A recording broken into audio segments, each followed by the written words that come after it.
Good morning বন্ধুরা, welcome back to my channel. আশা করছি তোমরা সবাই ভালো আছো আর যে যেখানে আছো সুস্থ আছো। আর তোমাদের ভালোবাসার আশীর্বাদে আমরাও সবাই খুব ভালো আছি। তো অনেক দিন পরে তোমাদের সাথে আবার ভিডিও শেয়ার করছি। তোমরা তো জানোই আগের দিনের ভিডিও শেয়ার করেছি, যারা দেখোনি অবশ্যই ভিডিওটা দেখে নিও। আর আজকের ভিডিওটা যদি তোমাদের একটু ভালো লেগে থাকে তাহলে শুরুতেই একটা লাইক করে দিও, আর ভিডিওটা পুরো দেখার পরে একটা কমেন্ট করে জানিও যে ভিডিওটা তোমাদের কেমন লাগলো। তো বেশ কয়েকদিন ধরে ভাবছিলাম যে ঘরটার জিনিসপত্রগুলোকে একটা সাইড করে দেবো, জায়গাটাকে একটু ঠিক করে পয় পরিষ্কার করব। তো আজকে ভাবলাম সেই কাজটা করেই নিই। তো পুচকুসোনা শুভ গেছে এক্সাম দিতে। সকালের দিক থেকে যেটুকু টাইম আমি এখন পাবো সেটুকু টাইমের মধ্যে এই ঘরটাকে পরিষ্কার করে নেবো, আর তারপরে বাকি কাজগুলো তো তার ফাঁকেই করতে থাকবো। তো ঘরে প্রচুর পরিমাণে ঝুল হয়ে যায়, কারণ সাদা রং যেহেতু আমাদের ঘরের দেয়ালটায় করা আছে, তো সাদা রঙের নোংরাটা কিন্তু চট করে বোঝা যায়। তো ঘরের চারদিকে যেদিকে ঝুল পড়েছে, নোংরা জমা হয়েছে, সেগুলোকেও ভালো করে ঝাঁটা দিয়ে কিন্তু আমি ঝেড়ে নিচ্ছি। আজকে আলনাটাকে ভাবছি আলমারির পাশে রাখবো। আলমারির পাশটাকে খালি করলাম, জানি না এই আলনাটা কতটা স্পেস নেবে, কারণ আমি চোখে দেখে বুঝতে পারছি না, মানে আন্দাজ করতে পারছি না যে জায়গাটা বেশি লাগবে না কম লাগবে। তবুও রিস্ক নিয়ে আলনাটাকে এখন আমি ওই সাইডে নিয়ে যাচ্ছি। তো আলনাটা খুবই হালকা, শোকেসের মধ্যে কিছু জিনিস আছে বলে ভেতরে, তাই একটু ওয়েট লাগছে, কারণ কাচের জিনিসপত্র আছে তো একটু সাবধানে টেনে নিয়ে যেতে হবে, না হলে আমাদের আলনাটা কিন্তু প্রচুর পরিমাণে হালকা, একটা মানুষ ভালোভাবে টেনে নিয়ে চলে যেতে পারবে। তো দেখা যাক আলনাটাকে সেট করি, যদি ঠাকুর করে এখানে হয়ে যায় তাহলে খুবই ভালো। তাহলে এই যে জানলাটা দেখছো খোলা বন্ধ করা যাবে, স্পেস পাওয়া যাবে, খুব ভালো হবে। এই দিকের সাইডটা পুরোটা ফাঁকা পেয়ে যাব, খুব ভালো হবে। বাট জানি না কি হবে। তো চলো সাবধানে সরাই, কারণ সামনে আবার টিভি আছে। তো আলনাটাকে আমি সামনের দিকে নিয়ে আসার চেষ্টা করছি। ক্যামেরাটা কিভাবে সেট করলে বুঝতে পারবে জানি না, তো আমি যেভাবে ঠিক মনে হলো তো সেভাবেই সেট করলাম। তো আলমারির পাশে আর ফ্রিজের সামনে, মানে দুটো জিনিসের মিডিলে কিন্তু জায়গা মোটামুটি ভালোই আছে। সেটা যদি ঠিক করে জিনিসটা রাখা যায় তাহলে ঠিক আছে, কারণ আমি তো প্রচুর পরিমাণে টেনশন নিচ্ছি যে এখন আলনাটাকে ভেতরে নিয়ে যাওয়ার পরে আলনাটা সেট হবে কি না, হলে আবার বাইরে বের করে জায়গা মতন রেখে দিতে হবে যেখানে সেটা ছিল। তো দুটো জানলার মধ্যে দুটো জানলাই প্যাক হয়ে থাকে, সব সময় খোলাফেরা করা যায় না। তো সেই জন্য ভাবলাম যে এবার একটা সাইডে জিনিসগুলোকে করে দিই, তাহলে আমরা অনেকটা নিশ্চিন্ত হতে পারবো। আর আস্তে আস্তে এবার গরম পড়ছে, আর গরমের সময় পাকা ঘরে তোমরা সবাই জানো প্রচুর পরিমাণে গরম লাগে। আমাদের তো সকালের দিকটা খুব একটা গরম লাগে না, গরমটা কর্কেটের ঘরে লাগে, আর দুপুরের পর থেকে কিন্তু পাকা ঘরটা প্রচুর পরিমাণে গরম হয়ে যায়। তো সেই জন্যই ভাবলাম শুরুতেই জিনিসপত্রগুলোকে ঠিক করে সেট করে দিই। তাতে হয়তো একটু সময় লাগবে, কিন্তু একবার যদি জিনিসগুলো সেট হয়ে যায় তাহলে কিন্তু পরে আর অসুবিধা হবে না। তো এই দিকে জানলাটাকেই ভাবলাম যে প্যাক করে দিই, যেহেতু আলমারিটা আনা হয়ে গেছে। এক সাইডে তাক আছে, আলমারি আছে, আলনা ফ্রিজ সব একসাথে হয়ে গেলে পরে এই সাইডটা জিনিসপত্রগুলো থাকবে আর সামনের দিকটা পুরোটা ফাঁকা থাকবে। আলনাটা থেকে তো যাই হোক আমি দেখো নিয়ে চলে এসেছি, আস্তে আস্তে ভেতরে দিয়েও দিয়েছি, কোনো অসুবিধা হয়নি। কিন্তু ফ্রিজটাকে ঘুরিয়ে দিয়েছি যেহেতু, পরে দেখছি যে বেডের সাথে ফ্রিজটার মধ্যে যেই মিডিলের জায়গাটা সেটা কিন্তু খুবই কম। এখন সমস্যা হয়ে গেছে যে ফ্রিজটাকে যদি ঘুরিয়ে দিই তাহলে ফ্রিজটা কিভাবে রাখবো। তো সেই জন্য ভাবলাম যে ফ্রিজটাকে একবার ঘুরিয়ে দেখা যাক, যদি জায়গা না হয় তাহলে আলনাটাকে এবার বের করতেই হবে। সবার আগে আমি আলনাটাকে খুব ভালো করে মুছে নিচ্ছি, কারণ প্রত্যেক দিন মোছা হয় না, হয়তো সপ্তাহে একদিন বা 10 দিন পর একদিন এরকম মোছা হয়। বেশ কিছু ধুলো পড়েছে, তো সেই জন্য আমি ওটাকে ভালো করে ভিজা কাপড় দিয়ে মুছে দিচ্ছি। এবার আমি ফ্রিজটাকে ঘোরাবো, যদি ফ্রিজটা সেট হয়, যদি আসা যাওয়ার জায়গা থাকে, ফ্রিজ খোলার মতন জায়গা থাকে, তাহলেই কিন্তু ফ্রিজটাকে এখানে রাখবো, আর আলমারিটা সব এখানেই থাকবে, আর না হলে ঘুরিয়ে দিতে হবে। তো এই টাইমে মাথার মধ্যে একটু চিন্তা ঘুরছে, কারণ জিনিসটা যেহেতু নিয়ে চলে এসেছি, এখন যদি সেট না হয় আবার নিয়ে গিয়ে সেই জায়গাতেই রাখতে হবে, তাহলে ঘরটা সে আবার আগের মতন হয়ে যাবে। তো তোমরা বলো তো কমেন্ট করে যে তোমাদের কি মনে হয় যে ফ্রিজ, আলমারি আর আলনা সব এক জায়গায় থাকবে কি? মনে হচ্ছে এখনও দেখে আমি কিন্তু প্রচুর পরিমাণে চিন্তায় পড়ে গেছিলাম। তো তারপরে ভাবলাম চলো দেখা যাক, চেষ্টা করলে সব কিছুই সম্ভব, একটুও যদি জায়গা ম্যানেজ করা যায় অবশ্যই হয়ে যাবে। তার আগে এখান থেকে আমি আয়নাটা সরিয়ে দিচ্ছি, কারণ আয়নাটাতে যদি বাড়ি লাগে তাহলে ভেঙে যাবে। আর এই আয়নাটা কিন্তু আমাদের মুম্বাই থেকে আনা, মানে মুম্বাইয়ের একটা জিনিস যেটা আমাদের বাড়িতে এখনও আছে। আর এই আয়নাটা থাকাতে আমাদের খুব সুবিধা হয়েছে, আমরা কিন্তু সবাই মিলে ভালো করে নিজেদের মুখ, তারপরে জামা কাপড় পরলে পরে কেমন লাগছে সেটা কিন্তু আমরা দেখতে পারি। ছোটো আয়নাতে কিন্তু শুধু মুখ দেখা যায়, বডি দেখা যায় না, আমাদেরটাতে কিন্তু মুখ বডি সবটাই দেখা যায় যদি ঠিকঠাক রাখা হয়। শোকেসের মধ্যে যেই আয়নাগুলো লাগানো থাকে, তো সেই আয়নাগুলোই কিন্তু আমাদের ওটা। তো যাই হোক, দেখো ফ্রিজটাকে এখন ঘোরাচ্ছি, আমি তো প্রচুর টেনশন করছি যে কিভাবে রাখবো। তো ভাবলাম যে না, আলনা থেকে একটু সরিয়ে নিয়ে এসে রাখি, বেডের পাশে অনেকটা জায়গা আছে। তো ফাইনালি কিন্তু আমার ফ্রিজ সেট হয়ে গেছিলো। তো তোমাদেরকে আমি এটা রেডি করে দেখাচ্ছি।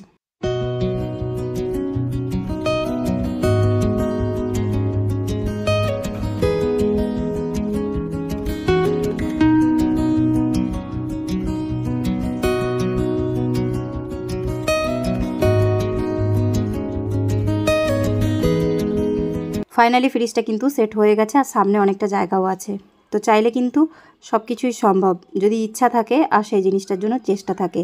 আর মেয়েরা পারে না এমন কোনো কাজ নেই। তো একা একা আলমারি আর আলনা কিন্তু জায়গা মতন রেখে এখন কিন্তু আমি অনেক হ্যাপি।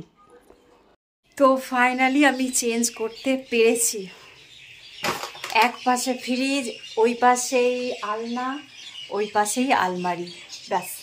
ওই সাইডের পুরো জায়গাটা গ্যাপ, তারপরে আবার আসা যাওয়ার অনেকটা জায়গা আছে। এই দেখো, আসা যাওয়ার অনেকটা জায়গা আছে। আবার আমি এদিকে ফ্রিজটাকে খুলতেও পারবো, এই যে পুরোটা খোলাও যাবে। আর দেখতেই পাচ্ছ জিনিসপত্র সব কিছু বারও করা যাবে। আর ওপরটাকে নিয়ে তো কোনো চাপ নেই, ওপরেতে এই যে অলরেডি খোলা যায়। তো ফাইনালি এখন এই সাইডের জানলাটা হামেশার জন্য প্যাক করা থাকলো। একটা জানলা পেয়ে গেলাম আমরা এখন গরমের সময়টা ভালোভাবে এই ঘরটাতে থাকার জন্য। যা কষ্ট হচ্ছিল, মানে এখন হঠাৎ করে 2-1 দিন ধরে এত পরিমাণে গরম বাড়ছে, জানালা একটাও খুলতে পারছি না। একটা পড়ে গেছে আলনার পিছনে, একটা পড়ে গেছে আলমারির পেছনে। 2 দিন ধরে ভেবে ভেবে ভেবে ভেবে মানে পুরো মাথা হ্যাং হয়ে যাচ্ছে যে কি করলে পরে একটা জানলা অন্তত খোলা যাবে। এইদিকে এই গেটটা হয়ে যাওয়ার জন্য প্রচুর পরিমাণে টেনশন। এই পাশের গেট বন্ধ করে দিতে হবে আলমারি আলনা রাখার জন্য। তো সকাল থেকে ভাবছি যে ঠাকুর একটু জায়গার ব্যবস্থা করে দাও, ঠিকঠাক যেন জিনিসগুলো রাখতে পারি আর আমরা যেন এক সাইডের জায়গাটা পুরো ফাঁকা পেয়ে যাই। তো তোমরা দেখো এই যে টিভির নিচটা, এখানটা পুরোটা ফাঁকা আমরা, কারণ এখানেই খেতে বসি।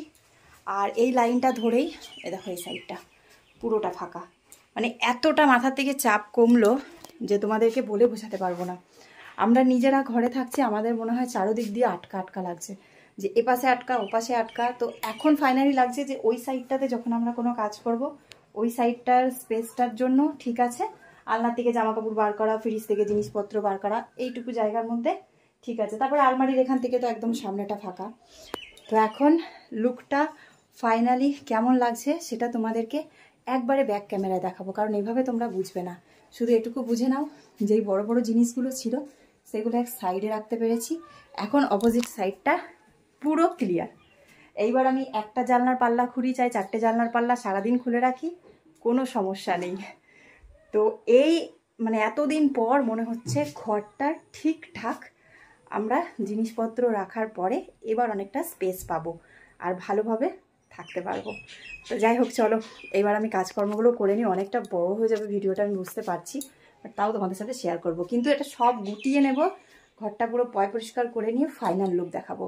আশা করছি এবার তোমাদের ঘর সাজানোটা পছন্দ হবে, কারণ তোমাদের অনেকের ঘর সাজানো বারবার করে বলছো যে ভালো হয়নি ভালো হয়নি, কিন্তু এই লুকটা আশা করছি তোমাদের ভালো হবে। আর আমরাও এবার একটুখানি খোলামেলার মধ্যে থাকতে পারবো, সুজিও থাকতে পারবে। তো চলো আবার পরে আসছি, এগুলো সব ঝটাপট এবার গুটিয়ে নিই। তো এখন বাজে বিকেল 4টে, আর এটা তোমাদেরকে পরের দিনের ভিডিও দিচ্ছি যে ঘরটা কীভাবে সাজিয়ে রেখেছি সেটা চলো তোমাদেরকে একটু দেখিয়ে দিই। আর এখানে কুচকুচোনা ক্যামেরা করে দিচ্ছে, শুভ ঘুমাচ্ছে। তো এই যে সাইডটা দেখছো, এই সাইডটাতে ছিল আলনাটা, আলনা। তো ওইখানটা এই যে জানলাটা, পর্দাটা দেওয়া রয়েছে। এখন আমরা যেহেতু মানে শুভ তো ঘুমিয়ে গেছে। আর এই যে এটা হচ্ছে আয়না, এই আয়নাটাকে এই জায়গায় রেখেছি, বাঁধা আছে এখানে, কারণ কিছু জায়গা বুঝতে পারছি না কোথায় লাগাবো আয়নাটাকে, ওই জন্য এখানে বেঁধে দিয়েছি। কদিন পর এটাকে দিয়ালে কোনো জায়গায় সেট করে দেবো। কি দিয়ে বেঁধেছো এটা বলো? তার দিয়ে না? হ্যাঁ, তার দিয়ে বেঁধেছি, জিআই তার। তো এটাকে পরে সেট করে দেবো। ওদিকে পেছনে চলে যাও। তো তার পাশে এই যে টিভির নিচটা করে খোলা রেখেছি। আর এখানটা এই যে বক্স আছে, এখানে কুচকুচোনার বই খাতা আছে, কিছু দরকারি জিনিসপত্র আছে। তারপরে এখানে চিরুনি টিরুনি রেখেছি, মানে যেটা যা ছিল সেরকমই আছে। আলনাটা ওই পাশে চলে গেছে, আর এই জায়গাটা পুরোটা ফাঁকা হয়ে গেছে। তারপরে এই যে টিভিটা, এই যে আমাদের এখানকার গেটটা, এই গেটটা দিয়ে আমরা যাতায়াত করি, ওটা দিয়েও যাতায়াত করি। তো এই পাশটা পুরো ফাঁকা। এই যে এই পাশে রয়েছে তাক, তার পাশে রয়েছে আলমারি। পেছনে যাও, পেছনে যাও। আর এটা ভালো করে সবাইকে দেখাও, পেছনে যাও, দূর থেকে দেখালে ভালো করে বুঝবে। তো এই যে তাক, তার পাশে রয়েছে আলমারি, আর এই যে আলনাটা যেটা সরিয়ে, আর ওখানে ফ্রিজ। আলনাটা জিনিসপত্র সব এখানে যা ছিল জামা কাপড় সবই আছে, কিছু ভরে দিয়েছি ব্যাগে ট্যাগে, যে উপরে ব্যাগে ভরা আছে, নিচে ব্যাগে ভরা আছে। আর এই জানলাটা পুরো প্যাক, কাজ বন্ধ করে পর্দা দিয়ে দিয়েছি একবারে।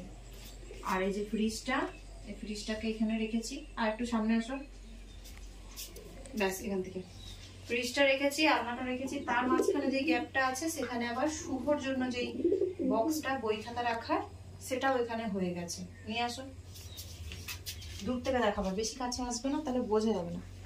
এই যে এখানে রয়েছে বক্সটা, এই যে বক্সটা, দেখো বক্সটা, ফ্রিজের পাশে বক্সটা, তার পাশে আলনা।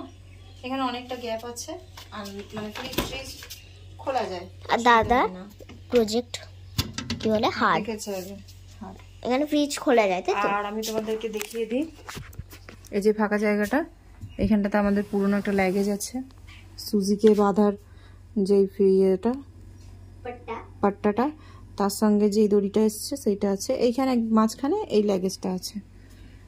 তো এই যে এইভাবেই সব রেখেছি। প্রচুর সোনাকে দিলাম ক্যামেরাটা ধরতে, যাতে আমি একটু দেখিয়ে দিতে পারি। তো কেমন লাগছে এখন ঘর সাজানোটা একটু কমেন্ট করে বলো। একটা সাইড হয়ে গেছে যেহেতু, আমাদের তো এখন সুবিধাই হয়েছে। এই যে ওই পাশটা পুরোটা জিনিসপত্র, এই পাশটাতে পুরোটা ফাঁকা। আর প্রচুর সোনা এখানে বসে মাটির জিনিসে রং করছিল, তাই এগুলো এখানেই রয়েছে। এখন একটু ঘুমাবে, ওদের পরীক্ষা চলছে, তো ওই জন্য শুভ ঘুমাচ্ছে। এই দুদিন ছুটি আছে, কিন্তু আবার এই সামনের সপ্তাহের পড়াশোনাগুলো সব এই সপ্তাহতেই কমপ্লিট করে নিতে হবে। আর পরের সপ্তাহে স্যাটারডেতে আমাদের স্কুল আছে, সানডেতে। হ্যাঁ, আর এই যে শুভ ঘুমাচ্ছে, আর আমিও একটু শোবো, ছুচু সোনাও শোবে। তো চলো, কেমন, হ্যাঁ, তো কেমন লাগলো ভিডিওটা একটু জানিও। একদিন পরে তোমাদেরকে ভিডিওটা শেয়ার করলাম, তার কারণ আগের দিন আমার অনেকটা রাত হয়ে গেছিলো, কাজকর্মগুলো কমপ্লিট করে জামা কাপড় ভাঁজ করে ভরে অনেকটা সময় লেগে গেছিলো, তাই আমি আগের দিন ভিডিওটা করতে পারিনি। তাই আজকে ভাবলাম লাস্টে তোমাদেরকে দেখানো নিয়ে কথা, তো পরের দিনই দেখিয়ে দিই। তো এখন এইভাবেই রয়েছে। তো চলো আজকে ভিডিওটা এখানেই শেষ করছি। তো দেখা হচ্ছে কালকে নতুন ব্লগে, নতুন ভিডিওতে। ভিডিওটা কেমন লাগলো কমেন্ট করে কিন্তু জানাতে ভুলো না। তো আবার দেখা হচ্ছে কালকে। আজকের জন্য সবাই ভালো থেকো, সুস্থ থেকো, সাবধানে থেকো, টেক কেয়ার, বাই।